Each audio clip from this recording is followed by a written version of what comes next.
Money Control and Mirae Asset Mutual Fund present Mutual Fund Banega Best Friend Forever. Mutual fund investments are subject to market risks. Read all scheme-related documents carefully. Hi there, I'm Sonal Mehrotra Kapoor and welcome to MF Banega BFF on moneycontrol.com, brought to you by Mirae Asset Mutual Fund. Now today we are here to make mutual funds your new best financial friend.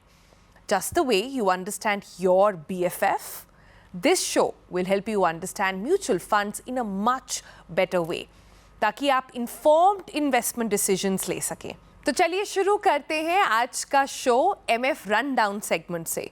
इसमें हम आपको बताएंगे कि Indian mutual fund industry के latest updates और trends क्या हैं. Money Control presents MF Rundown. Number 1. SIP stoppage ratio at 79.12% climbs to the third highest level ever in November 2024.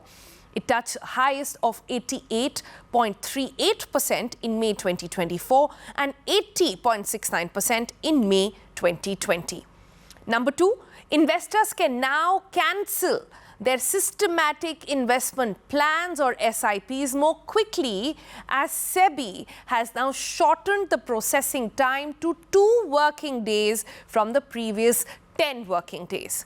Number 3, overall, November saw 18 NFOs collecting rupees 4,052 crores, while October saw 29 NFOs collecting about 6,078 crores. And with that, that's a quick rundown of what's happening in the world of mutual funds.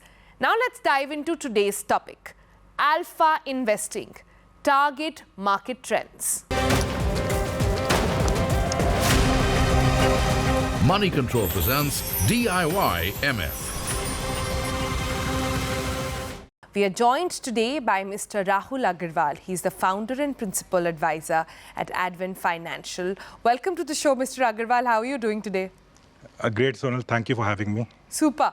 So first things first, can you explain to us a little bit about what alpha investing means to, say, an average person who's just beginning the journey? Sure. So see, alpha, when we talk about alpha is nothing but the excess return over the market return and adjusted for risk, right? So the best way to understand alpha is that it's the value that is being added because of the active management. In a sense, all active funds are alpha-focused funds because the endeavor of the manager is to beat, let's say, the benchmark or the market return. To use a context which is outside investing, that would be like, let's say, if you were to pick the winning horse in a horse race contest, you would tend to go by the horses that have, done better consistently, won more races than the average horses. So I think I would, in a simplest way, I mean, that's what comes to my mind. I see. So I just want to also talk about trends a little bit that you are witnessing with Smart Beta and Alpha. Are there certain trends that one must keep in mind, or is there one that you have been witnessing? Sure. So see, in the world of investments, it's very common that, fads come and go, right? Following the global trends, India is also witnessing a massive growth in the number of fund launches, both in the passive space and more recently in the factor-based kind of space. Now, I think that there's nothing which is right or wrong per se. Any investor, it's very important that you understand that what are the inherent risks in that strategy that you're following. Because the moment you decide to follow, let's say, an alpha strategy or any other factor, you are deviating from the market by taking a focused exposure, right? Now, that can work in your favor, it can work against you as well. So it becomes important to be mindful of that. Also be aware of, there would be periods when these strategies will underperform as well, right? There'll be periods of outperformance, there'll be periods of underperformance. So as an investor, it's very easy to get carried away with the positive momentum of returns, etc. But what goes up ultimately can come down as well. So it becomes very important to be mindful of the risks of different factors such as, say, alpha or any other factor. Yeah. सो अगर आसान भाषा में mister Agarwal आपसे समझना चाहें कि alpha funds किन लोगों के लिए हैं, जो मार्केट में अभी घुसे हैं, मार्केट को देख रहे हैं, किस तरह से अप्रोच करें अल्फा फंड्स? तो मेरे ख्याल से सोनल, अल्फा फंड्स अगर हाई रिटर्न पोटेंशियल ऑफर कर सकता है तो उस हिसाब से आपका उसका रिस्क भी ज़्यादा हो सकता है। तो आप उसमें तभी घुसें अगर आप में वो क्षमता है, अगर वो नीचे गिरता है उसको आप बेयर कर सके, उस लॉस को, टेम्पररी लॉस को। That becomes very important. Mister Agarwal, अपनी वैल्यूबल इंसाइट्स हमारे साथ शेयर करने के लिए बहुत बहुत शुक्रिया। हमसे जुड़ने के लिए, ये सारी बातें बताने के लिए बहुत बहुत शुक्रिया। Thank you so much Sonal. All right, with that, it's now time to move on to the last segment of the episode, MF Banega BFF. Money Control and Mirae Asset Mutual Fund present Mutual Fund Banega Best Friend Forever. And now it's time to move on to the last segment of the episode, MF Banega BFF. Now, in this segment, we are here to help you get a lowdown on how mutual funds operate, turning them into your ultimate financial buddies. And joining us today to shed some light on this is Mr. Siddharth Srivastava. He's Head ETF Product and Fund Manager at Mirae Asset Investment Managers, India. Welcome aboard, Mr. Srivastava. How are you doing today? I'm good, and thank you for having me on the show, Sonal. Lovely to have you. Before you joined, we were just covering some basics on alpha investing. So with you, I want to start by understanding कि alpha score क्या होता है और इसे कैसे calculate करा जाता है? So alpha score को basically Jensen's alpha भी बोलते हैं. It is basically कि स्टॉक ने कितना रिटर्न दिया है वर्सेस कितना रिटर्न एक्सपेक्टेड था.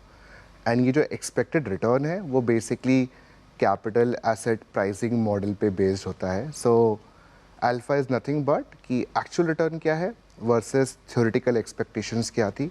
सो फॉर एग्जांपल, अगर मार्केट ने 10% रिटर्न दिया है एंड स्टॉक का theoretical expectation was around 12%, but stock ने 14% रिटर्न दिया है, तो alpha is 2%, which is 14% minus 12%, which was expected theoretically.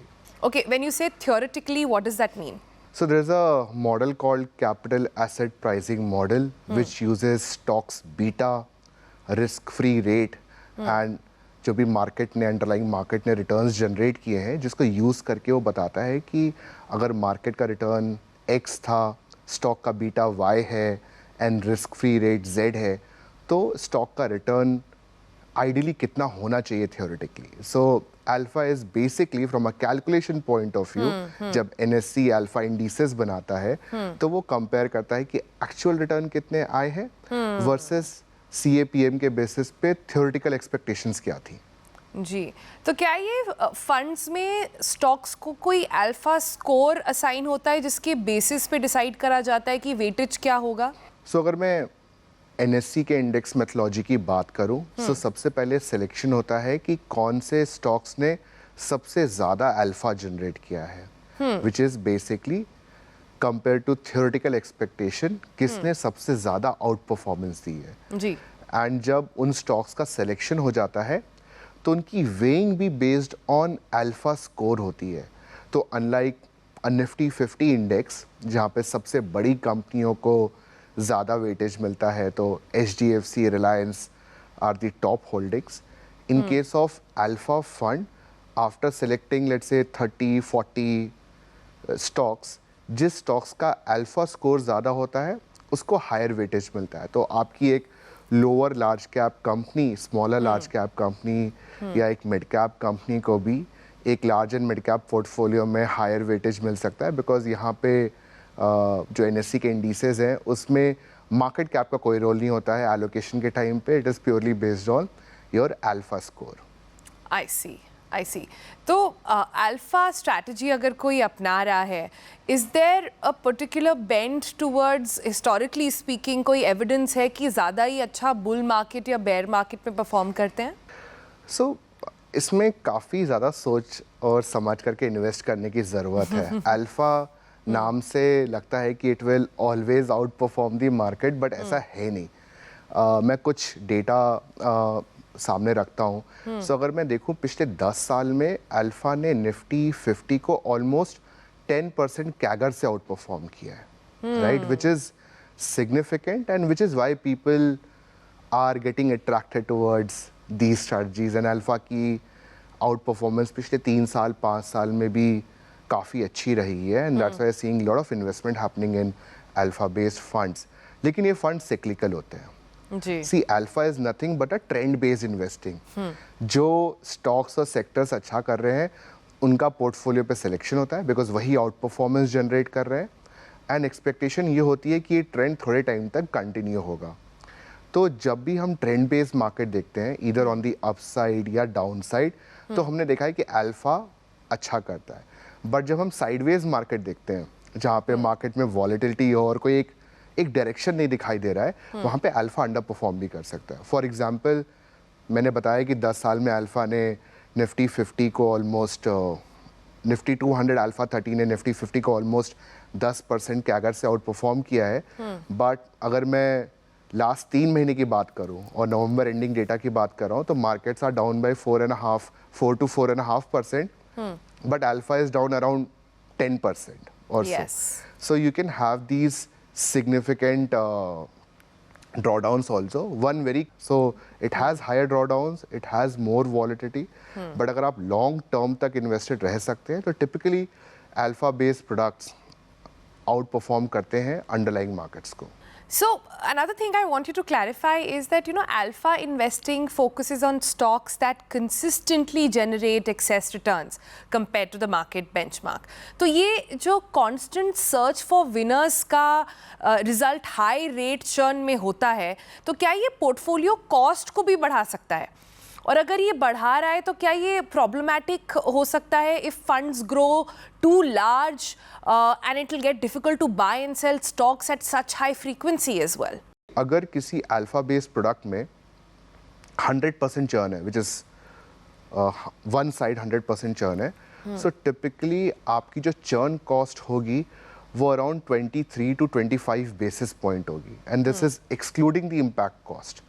सो अगर पोर्टफोलियो को 20% रिटर्न जनरेट करना था, so because of this churn it will generate around 23-25 basis point, which is 0.23-0.25% of lower return, just because of the changes in the portfolio which a fund manager has to make in the fund. And साथ ही साथ I think one question also was that size से फर्क पड़ता है क्या? So I think it depend करता है कि आपका अल्फा किस सेगमेंट पे बेस्ड है। आई थिंक अगर आपका fund large mid cap segment पे बेस्ड है, तो अंडरलाइंग स्टॉक्स में इनफ लिक्विडिटी होती है, एंड स्टॉक्स की बाइंग सेलिंग आराम से हो सकती है। बट अगर आपका अल्फा या momentum based fund mid cap या फिर स्मॉल कैप सेगमेंट्स पे ज़्यादा हावी है, देन वहाँ पे चर्न की वजह से इम्पैक्ट कॉस्ट ज़्यादा हो सकता है एंड ज़्यादा अंडर परफॉर्मेंस हो सकती है compare to a benchmark. And हमने ऐसा देखा भी है कि कई सारे फंड्स जो कि mid cap and small cap stocks में ज़्यादा इन्वेस्टेड है on the alpha side, they have under perform the benchmark. Right, तो सब क्या कुछ रिस्क भी हैं जो एसोसिएटेड है अल्फा फंड्स के साथ, और इन रिस्क को कैसे डील करा जाए? बिकॉज ये बहुत अट्रैक्टिव है बट इस पे बहुत समझ की ज़रूरत है। सी अल्फा स्ट्रैटेजीज जब भी कोई भी इन्वेस्टर देखता है या कोई भी फंड उसको फॉलो करता है, देन जैसे मैंने बोला कि it can have and it will have higher volatility and higher drawdowns, because जब एक सेगमेंट अच्छा परफॉर्म कर रहा होता है एंड मार्केट में जब हेडविंड्स आती हैं, typically they tend to fall more. So जैसे मैंने बोला, while alpha has done really well in the long run, but उन ब्लैक स्वॉन इवेंट्स में साइडवेज मार्केट में आप देखेंगे कि अल्फा और मोमेंटम स्ट्रैटेजीज अंडर परफॉर्म कर रही हैं, जैसे पिछले 3 महीने में किया है। Markets have fallen bye 4.5% by November end, whereas alpha has fallen roughly at about 10% or so. So first is that risk कि you should have enough risk appetite कि आप ये drawdowns अपने पोर्टफोलियो में सह पाए, राइट। दूसरा is either you are very good with market timing and आप 6 महीने 1 साल में अल्फा में इन्वेस्ट करिए एंड रिटर्न्स कमा के जाइए, बट आइडली आई फील कि you should at least invest for 5 year और सो, जहाँ पे एटलीस्ट आप 1 या 2 बुल फेज मार्केट का देख लें, बिकॉज जैसा मैंने बोला बुल फेज में alpha funds tend to do better and that is why you are investing, कि आपको वो किकर मिले from a return point of view. तीसरा एक बहुत ही महत्वपूर्ण रिस्क है कि आपको ये जानने की बहुत ज़रूरत है कि आपका जो अल्फा फंड है वो किस सेगमेंट पे बेस्ड है। अगर लार्ज मिड कैप सेगमेंट पे बेस्ड है तो उसकी रिस्क प्रोफाइल थोड़ी सी डिफरेंट होगी compare to an alpha fund which is based on let's say Nifty 500 या फिर जो मिड कैप पे बेस्ड है, right. Large and mid cap based alpha momentum fund will generally be relatively less risky, whereas mid-cap and Nifty 500 based alpha and momentum funds will be more risky because आपका underlying universe की profile ही change हो रही है। सो ये सब चीज़ें जानने की बहुत ज़रूरत है बिकॉज आजकल ऑप्शंस बहुत सारे आ गए हैं। सो लोगों को लगता है कि एक अल्फा फंड वर्सेस दूसरा अल्फा फंड में बहुत ज़्यादा डिफरेंस नहीं है, but depending on the underlying universe जिसमें से सिलेक्शन हो रहा है, मेथड एक्सेट्रा, परफॉर्मेंस भी इम्पैक्ट होती है, साथ ही साथ रिस्क भी इम्पैक्ट होता है। Right. Now that was incredibly helpful and very, very insightful. Thank you so much, Mr. Sridhastav, for joining us इन सारे concepts को हमारे viewers के लिए इतने अच्छे से simplify करके बताने के लिए. Thank you so much. Thank you, Sonal. Okay, with that, it's a wrap on another episode of MF Banega BFF. We'll be back soon with the next episode. Until then, stay informed, keep exploring moneycontrol.com, and happy investing. Money Control and Mirae Asset Mutual Fund present Mutual Fund Banega Best Friend Forever. Mutual fund investments are subject to market risks. Read all scheme-related documents carefully.